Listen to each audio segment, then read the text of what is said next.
Shalom saudara semua, hadir bersama kita kembali dalam edisi Pentecost Talk. Kali ini saya akan menjadi moderator, Dio Angga Pradipta, dan kali ini hadir bersama dengan kita beberapa narasumber utama. Saya memperkenalkan, yang pertama Bapak Dr. Asigor Sitanggang. Selamat datang Pak. Terima kasih Dio. Kedua kita ada Ibu Dr. Gertreda K.R. Pakpahan. Dan yang ketiga kita ada Pak Dr. Junifrus Gultom. Salam. Oke. Nah, saudara, hari ini dalam edisi Pentecost Talk kita mau ngebahas soal spektrum Pentakosta di Sinode GBI. Ya, jadi apa sih maksudnya spektrum Pentakosta ini? Karena ini berawal dari penemuan disertasiku, gitu. Jadi mungkin dalam kesempatan kali ini juga sekali kita mau berdialog nih. Saya mau berguru, saya mau sharing, bertanya-tanya kepada pakar-pakar di tempat ini, sekaligus menjadi sebuah refleksi kepada hamba-hamba Tuhan yang mendengarkan dan juga kepada jemaat awam yang mendengarkan Pentecost Talk ini mengenai kondisi Pentakostal di Sinode GBI. Nah, saya sharing sebentar. Jadi dalam disertasiku aku menemukan bahwa butir pengakuan iman dalam Sinode GBI kita itu bernuansa Pentakostal klasik. Karena kita masih mempercayai bahwa adanya baptisan Roh Kudus sebagai sebuah pengalaman Roh Kudus terpisah daripada karya keselamatan, atau orang suka sebutnya second stage experience, terlepas daripada kelahiran baru, dan dengan tanda awal berbahasa lidah. Nah itu dalam beberapa teori, saya waktu itu kutip beberapa seperti Robert Menzies, Kate Warrington, itu masuk dalam ranah Pentakostal klasik. Cuman ternyata dalam kenyataannya saya menemukan dalam disertasiku, itu baik survei maupun wawancara kepada beberapa gembala-gembala senior dengan jemaat di atas 1.000 waktu itu, ternyata ada Pentakostal klasik, ada neo-pentakostal karena mereka meyakini bahasa roh, bahasa lidah sebagai salah satu tanda saja, gitu. Tidak harus tanda awal itu berbahasa lidah. Lalu ada juga ternyata karismatik, karena mereka menyamakan baptisan Roh Kudus dengan keselamatan. Jadi mereka tidak mau mengakui ada pemisahan, gitu. Jadi orang kalau sudah selamat, ya sudah nggak perlu lagi mencari baptisan Roh Kudus, pengalaman itu, gitu. Dan juga mungkin ada sekelumit sebagian itu masuk ke Sinode GBI mungkin karena penyerapan ya.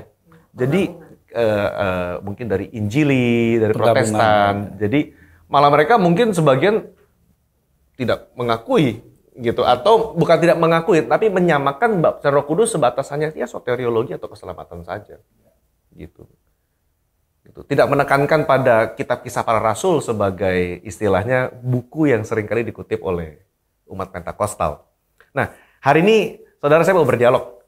Saya mau berdialog mungkin kepada Pak Asigor dulu begitu. Menurut Pak Asigor, sebetulnya Pentakostalisme ini, Pentakost ini kan ranah yang besar ya. Bahkan beberapa teolog sekarang sudah nggak mau menyebut Pentakostal pakai PP besar gitu, karena sudah terlalu luas dan begitu banyak ekspresi dan ragamnya gitu. Ya.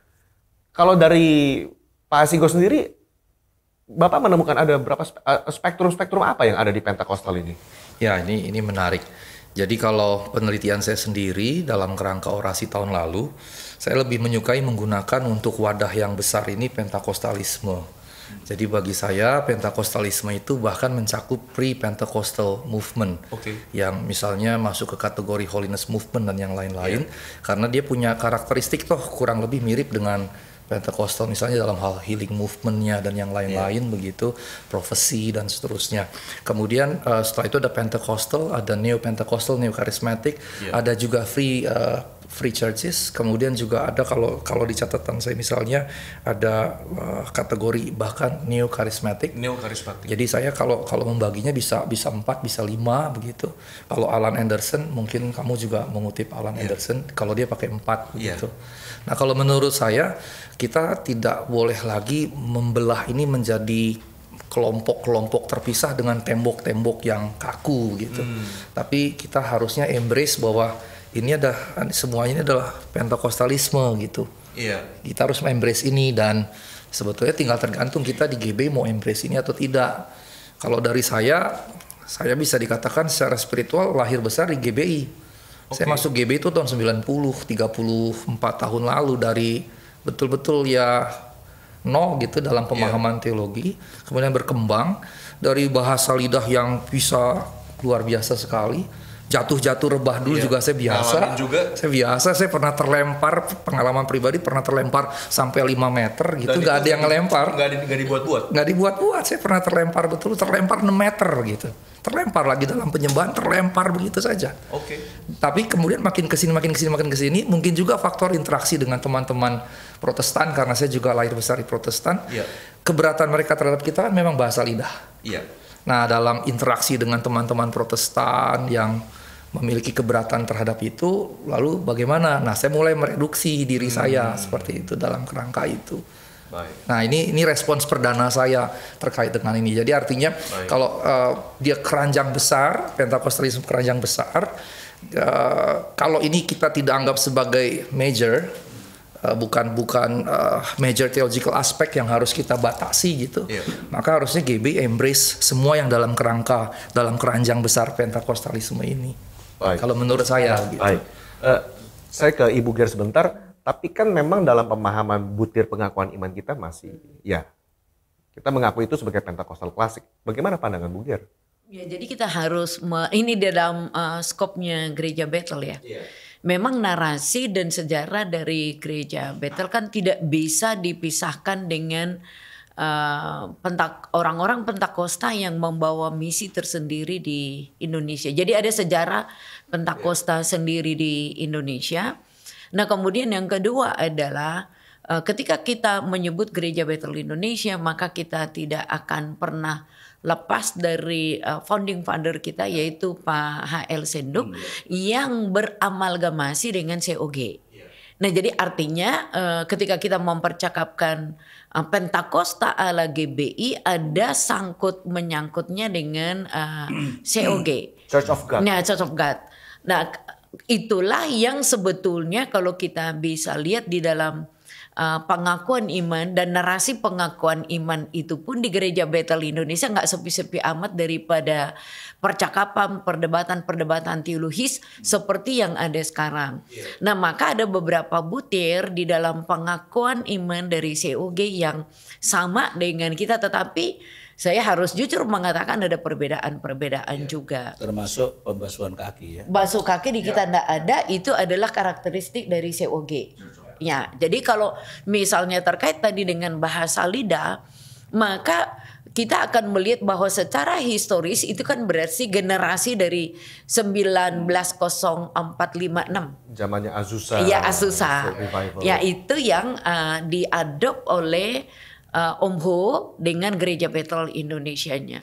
Tapi seperti tadi disampaikan oleh Pak Asigor, tentu saja Gereja Bethel yang besar yang ada seperti sekarang ini memang ada betul-betul di dalam generasi awal itu adalah komunitas orang tua kita lah ya, yang betul-betul dibesarkan di dalam perspektif yang sama dengan COG.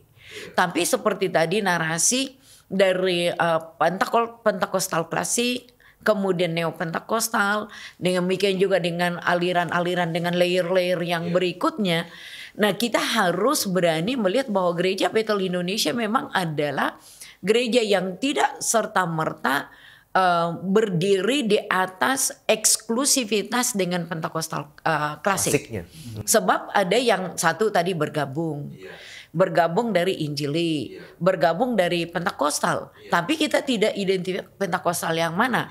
Apakah dia Pentakostal klasik, Neo Pentakostal dan seterusnya.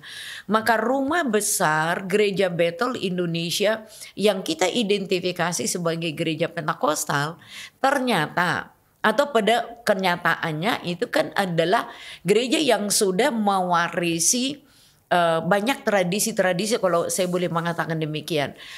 Tapi kesepakatan kita bersama kan adalah berdiri di atas pengakuan iman sebagai kredo kita. Nah, oke, ini menarik.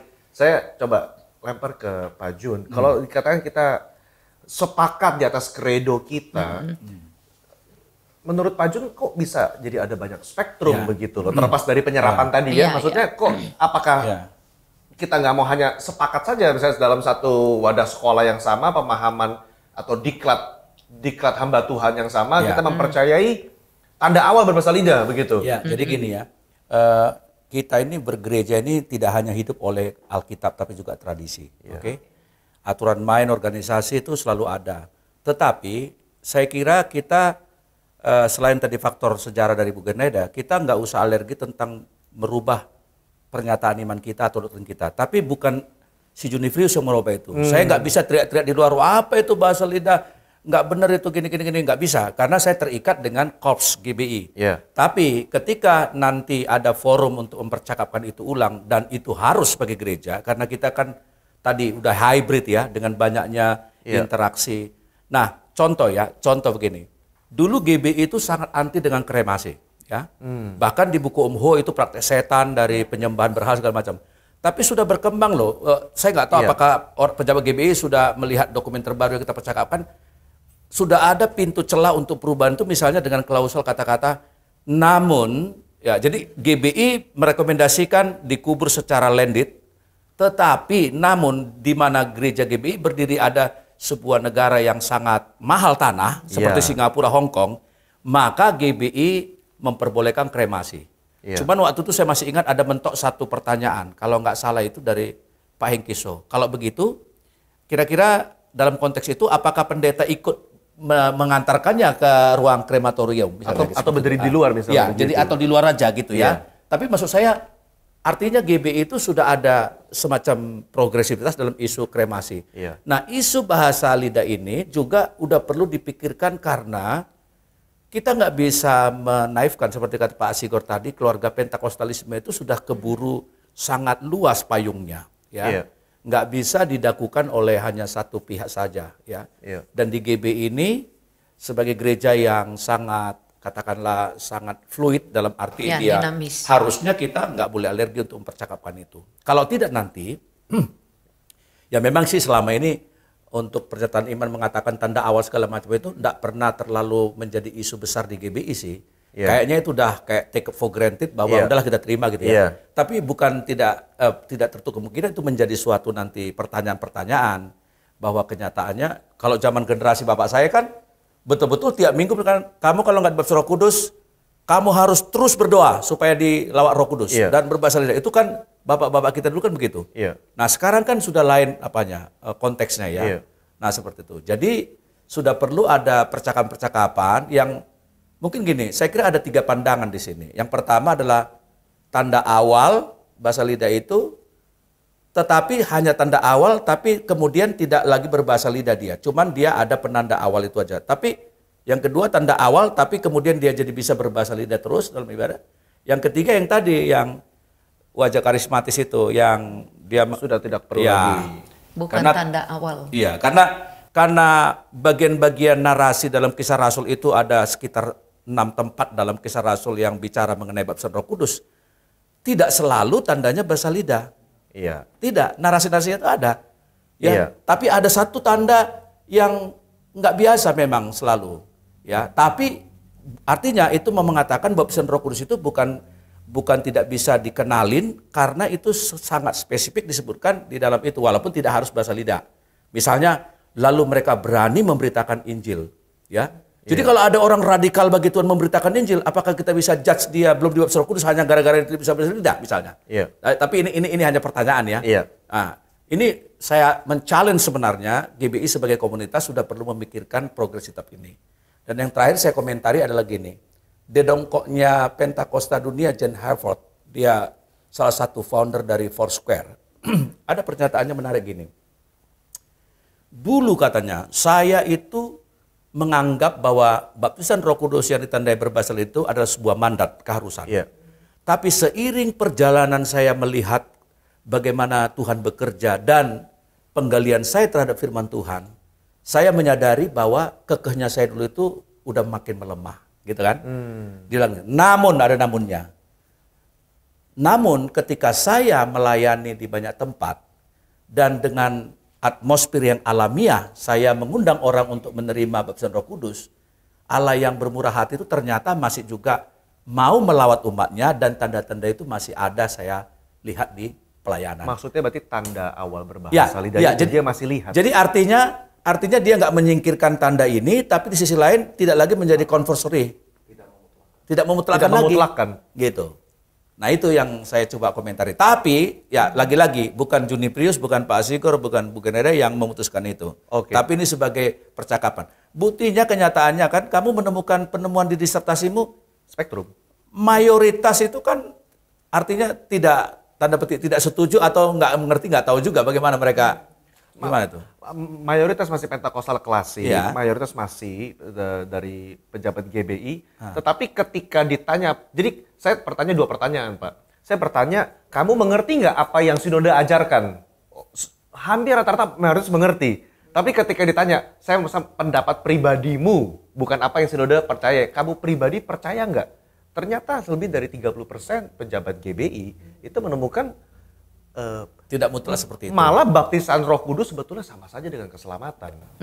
Berarti seperti karismatik lah. Sebetulnya kayak mas, coba tadi Pak Sigor kayak mau merespon. Menanggapi Pak Jun. Jadi sebetulnya kalau saya sendiri karena saya mengajar mata kuliah Pentakostalisme juga di STT Jakarta, saya membagi 4 sebetulnya. Pertama, satu-satunya tanda, kedua salah satu tanda, yang kedua tidak wajib, yang keempat tidak perlu. Gitu. Dan saya lihat dalam Pentakostalisme dunia ini 4 ini ada. Dan kalau kita mau jujur di GBI pun 4 ini sebetulnya ada, walaupun untuk ini perlu riset lagi, tapi yang keempat ini pun even ada di GBI. Yang tidak perlu tanda. Tidak perlu. Ini bukan lagi tanda, tidak perlu gitu. Artinya saya tidak perlu konfirmasi bahasa lidah untuk meyakini saya dipenuhi roh gitu. Dan 4 ini hadir. Dan kemudian ketika kita keluar dari GBI, karena saya pelayanan juga di beberapa sinode Pentakostal, bahkan ada yang datang lebih dulu dari GPDI gitu ya. Malah ibadah mereka Protestan sekali gitu. Beberapa sinode. Saya sekarang membantu kurikulum satu sinode gereja Pentakostal juga, saya nggak usah sebut brand ya.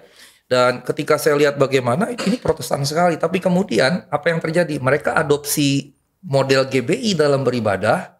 Akhirnya tadinya nggak bahasa lidah, modelnya Protestan, cenderung cuma pakai satu piano. Tapi mereka gereja Pentakostal dan hadir bahkan sebelum GPDI ya, karena kita kan dari GPDI. Dan kemudian pelan-pelan mengadopsi GBI dalam model beribadah drum, berbahasa lidah segala macam. Kalau boleh tahu Pak, kenapa mereka mau berubah ke arah situ? Kehilangan jemaat. Kehilangan jemaat. Berarti landasannya beda. Berarti ada landasan, ada kasus tertentu. Artinya sebetulnya ada preferensi kecenderungan ke model yang seperti ini. Sementara sebagian Old Pentecostal sebetulnya seperti ini gitu. Sehingga sebetulnya kembali lagi ke dalam topik awal, Pentakostalisme itu sebetulnya ini semua. Nah, saya tadi waktu lagi dengar Ibu Ger, saya justru muncul satu istilah. Pentecostal Ecumenism.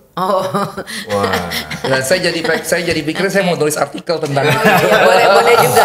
Boleh biasa dari Pentekostal dapat satu ide. Maksud saya kenapa tidak kita juga yang GBI sebagai katakanlah salah satu gereja Pentakostal terbesar di negeri ini begitu ya. Kita justru yang memulai Pentecostal Ecumenism tadi begitu. Why not gitu. Sebetulnya gitu. Tadi ini off air saudara, kita lagi ngobrol-ngobrol sama Pak Juniprius juga terbesit. Kenapa kita nggak ada forum untuk istilahnya informal bicara dengan denominasi lain gitu? Karena Roh Kudus adalah roh yang dinamis. Tapi saya begini ya, nanti mungkin Pak Siko tadi kan mengatakan bagaimana beliau lahir dari gerakan yang dinamis seperti itu ya, dalam penyembahan terlempar segala macam ya. Kita punya pengalaman lah. Saya secara pribadi juga besar dan lahir dari bukan karena bapak saya pendeta, betul-betul pure.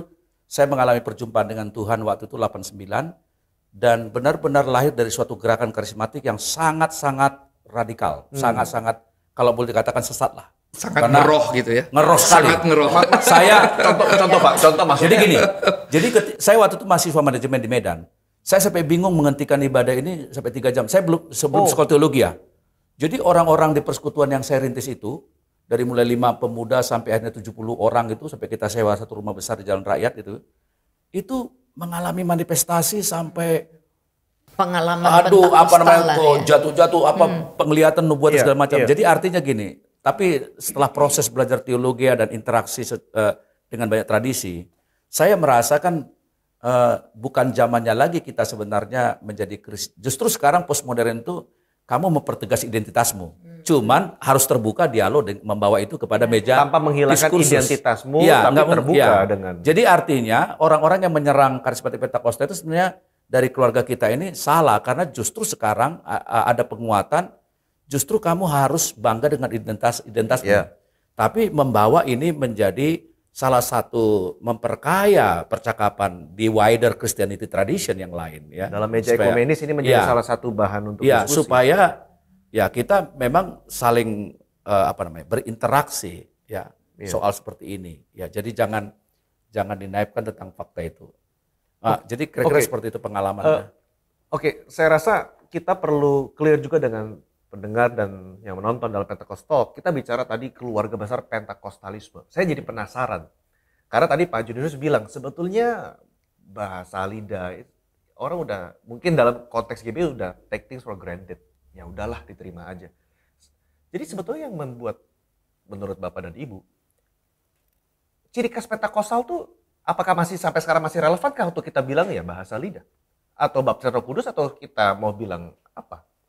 Gitu. Ya. Karena kalau itu sudah nggak menjadi satu ciri khas utama, maka sebetulnya jangan-jangan kita mempercakapkan hal yang sebetulnya nggak mayor dalam ciri khas bagi Pentakosta klasik iya. Tapi tadi kan dengan banyaknya ekspresi seperti itu. Tapi saya mau menggarisbawahi juga, maaf ini Pak Asigor dan Bu Ganada ya. Jadi pengalaman saya sebenarnya gini, dari interaksi itu ya. Saya orang yang berbahasa lidah tapi mungkin dalam setahun itu mungkin bisa-bisa cuma sekali 2 kali aja. Dan itu pun cara yang nggak direncanakan. Ya. Satu kali saya, ada 2 contoh. Satu kali saya khotbah di gerejanya di Jakarta Timur itu, saya lupa itu. Waktu itu saya khotbah gitu. Ya, entah bagaimana tiba-tiba gitu saya larut dalam penyembahan dan tidak direkayasa gitu ya. Tiba-tiba banyak jemaat itu mengalami lamaran Tuhan. Dan waktu selesai khotbah, mereka datang kepada saya, Pak, ini pertama kali saya berbahasa lidah. Ya. Terus yang kedua kali di gerejanya Pak Andri Markus di Bekasi Timur. Waktu itu saya sudah capek karena udah pelayanan seharian. Saya pikir waktu itu saya hanya khotbah 15 menit dan itu pulang. Tapi ternyata waktu saya ajak penyembahan, itu 20 orang di depan itu pemain musik sama singer segala macam, tiba-tiba seperti kesurupan. Bukan kesurupan sih, pokoknya manifestasi lah. Manifestasi. Gitu, aduh. Dalam hati saya, ini mau seberhentikan nggak suasana ini gitu ya. Tapi akhirnya saya biarin gitu. Akhirnya mulai merembet ke jemaat. Dan saya berbahasa lidah di situ dan jemaat banyak juga yang berbahasa lidah. Dan itu pengalaman pertama mereka. Yang pemandangan seperti itu memang tidak banyak. Ya, tapi artinya mau saya katakan adalah bahwa pengalaman berbahasa lidah itu jangan dimatikan di GBI. Ya, itu kalau boleh saya clearkan, pengalaman berbahasa lidah secara publik, korporat.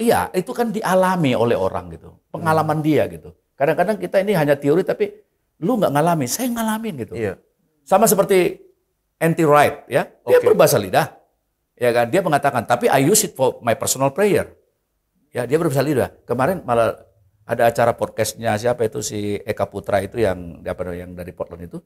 Tiba-tiba ada salah satu teolog di situ. Dia bilang, I am Catholic and I experience speaking in tongue. Dia bilang gitu. Katolik karismatik. Coba bayangin seperti itu. Jadi saya alami sendiri gitu loh. Nah ini yang maksud saya supaya GBI ini memberikan ruang kepada ekspresi yang seperti apapun. Nah tapi dikalimatkan di pengakuan iman itu nanti seandainya direvisi atau whatever.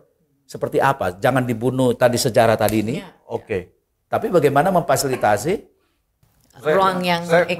Tadi saya udah dengar pengalaman Pak Jun, saya dengar pengalaman Pak Asigor, saya belum dengar pengalaman dari Buger. Karena kita Pentakostal theology of encounter. Betul.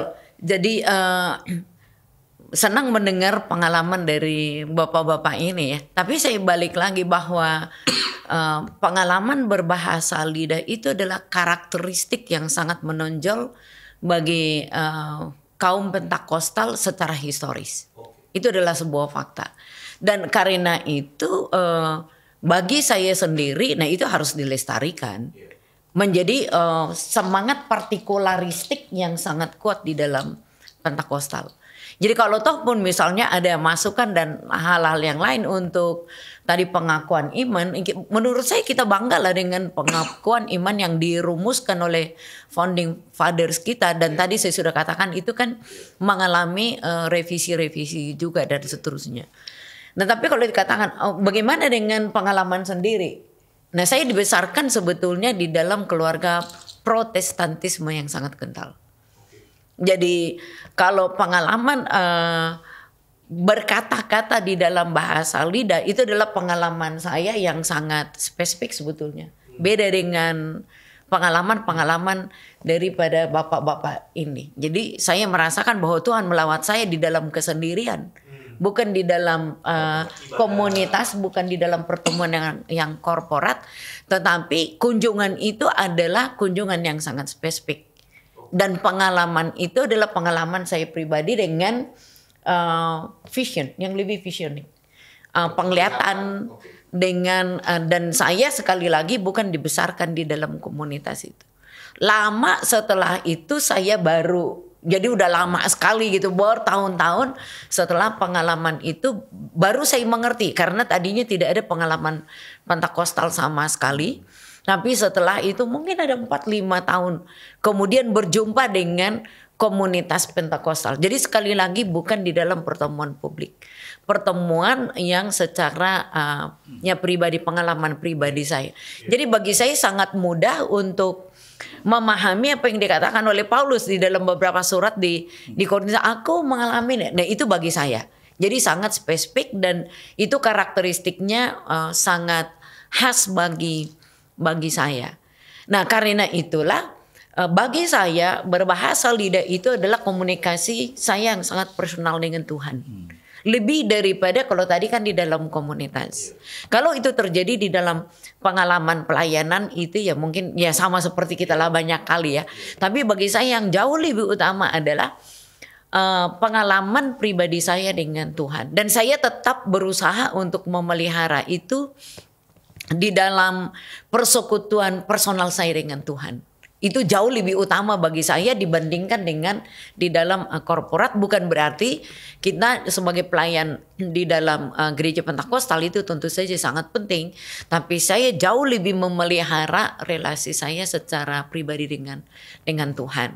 Itu bagi saya ya. Jadi saya tetap bukan saya mencari bahasa itu. Bukan ya.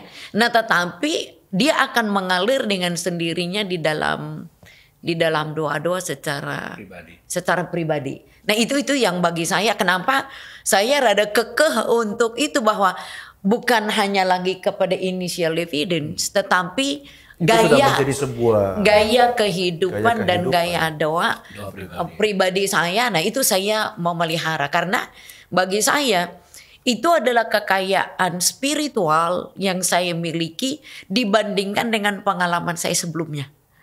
Jadi kalau boleh katakan keluarga saya sangat spiritual, even kami di dalam Protestan, ayah saya guru sekolah minggu dan kami dilatih untuk menjadi orang yang mencintai firman karena udah ada ayat hafalan, ada komsel rumah, walaupun bukan di wilayah di dalam karakteristik yang Pentakostal. Itu bagi saya hal yang biasa, mudah begitu ya. Tetapi ada pengalaman yang sangat personal itu yang membuat saya menikmati sebuah, saya pinjam kata-kata Pentakostal, suasana sorga. Nah itu yang saya rindukan dan itu yang saya pengen terus nikmati begitu. Dibandingkan dengan ketika di dalam interaksi komunal.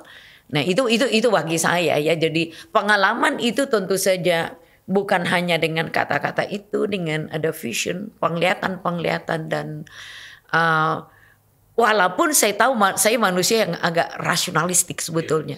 Tetapi itu adalah sebuah pengalaman yang tidak bisa saya lupakan begitu saja atau saya kesampingkan. Tidak bisa. Nah jadi itu bagi saya sangat-sangat penting.